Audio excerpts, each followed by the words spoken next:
Assalamualaikum warahmatullahi wabarakatuh. Alhamdulillah, alhamdulillahirabbil alamin. Wassalatu wassalamu ala asrafil anbiya'i wa mursalin wa ala alihi wa sahbihi ajma'in. Amma ba'du. Di awal langkah yang pun, marilah saban sari kita puja kepada Allah yang mana li Allah ni bab malam yang berbahagianya macam limpahkan rahmat kepada kitanya sehingga kitanya dapat tempat tempat yang sangat sederhananya.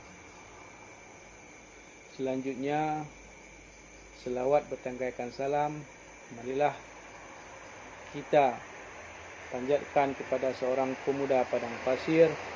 Beliau yang merupakan seorang raja tetapi tidak pernah mengenal istana yang megah.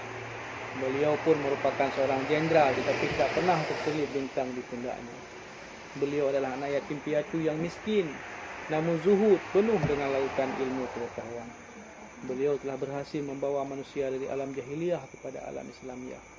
Beliau telah berhasil membawa manusia dari alam kebodohan kepada alam yang berilmu pengetahuan. Beliau adalah Nabi besar Muhammad sallallahu alaihi wasallam. Selanjutnya kepada al dan sahabat beliau sekalian yang seiring bahu seiring langkah dan selalu mendampingi Rasulullah sallallahu alaihi wasallam baik dalam keadaan suka maupun duka. Yang mana para sahabat-sahabat beliau tersebut hanya pernah diharapkan pamrih atau imbalan selain keridhaan Allah Subhanahu wa taala dan surga yang telah dijanjikan. Selanjutnya kepada para ulama, baik ulama mutaqaddimin, ulama mutaakhirin, ulama yang mutabar yang mentengah selawat patih di atas permukaan bumi Allah. Sebagaimana ulama merupakan penyejuk dikala kita dalam kepanasan, penerang dikala kita dalam kegelapan. Dengan ulama orangnya kita dapat termanyang tentang hukum-hukum Allah. Katuri kita yang halia dan katuku kita yang harum. Kaum muslimin dan muslimat yang dirahmati Allah. InsyaAllah dalam waktu yang singkatnya tuan ingin menyampaikan tentang kelebihan-kelebihan yang ada dalam bulan suci Ramadan. Bagaimana kita ketahui bulan Ramadan insya-Allah lebih kurang sebulan tu katanya tambung dalam bulan suci Ramadan. Yang mana dalam bulan suci Ramadan Allah telah menurunkan kitab suci Al-Quran sebagai pedoman bagi kita yang bermandul.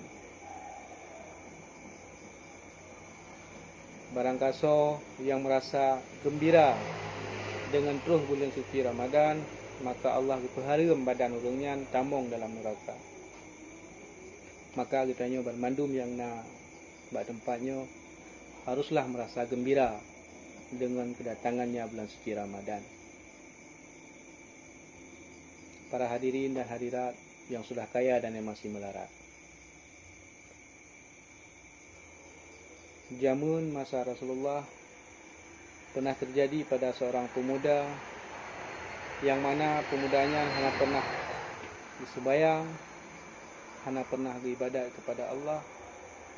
Tetapi bila mana masuk dalam bulan suci Ramadan, dia selalu membersihkan diri. Dia mengerjakan salat, bahkan mengqaza salat-salat yang pernah ditinggalkannya. Tak lama kemudian pemuda tersebut meninggal dunia.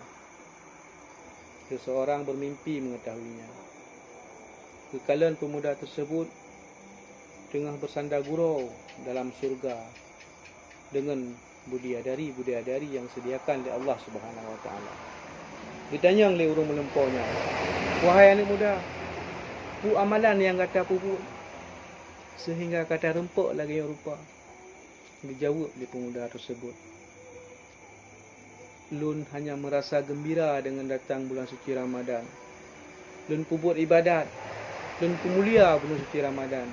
Makanya ku yang lebih balasan oleh Allah Subhanahu wa taala kepada lun." Maka sangatlah wajar ditanya yang mentengah di atas permukaan bumi Allahnya merasa gembira tu, senang hati tu dengan terus bulan suci Ramadan. Hadirin kaum muslimin dan muslimat yang dirahmati Allah. Nabi pun pernah bersabda, "Sekiranya umatku mengetahui kelebihan-kelebihan yang ada dalam bulan suci Ramadan, niscaya dia akan meminta agar setahun itu bulan suci Ramadan." Dan ketahuilah surga itu rindu kepada 4 golongan manusia. Yang pertama, surga itu rindu kepada mereka yang mau menjaga lisannya dari perkataan kotor dan keji. Yang kedua, surga itu rindu kepada mereka yang mau memberi makan orang yang lapar. Yang ketiga, surga rindu kepada mereka yang mau berpuasa pada bulan suci Ramadan. Sedangkan yang keempat, mereka mau membaca Al-Quran lebih-lebih dalam bulan suci Ramadan.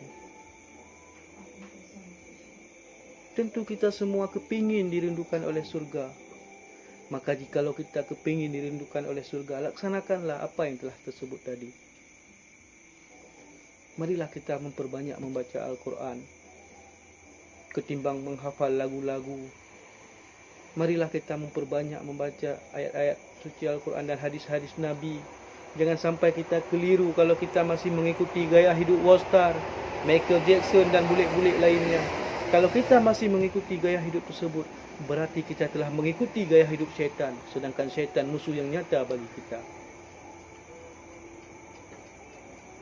Hadirin dan hadirat, mungkin inilah nasihat singkat dari saya. Semoga bermanfaat terutama bagi pribadi saya sendiri dan kiranya kepada seluruh para pendengar yang tak hadir pada tempat yang berbahagianya. Ulun akhiri wabillahi taufiq wa hidayah. Wassalamualaikum warahmatullahi wabarakatuh.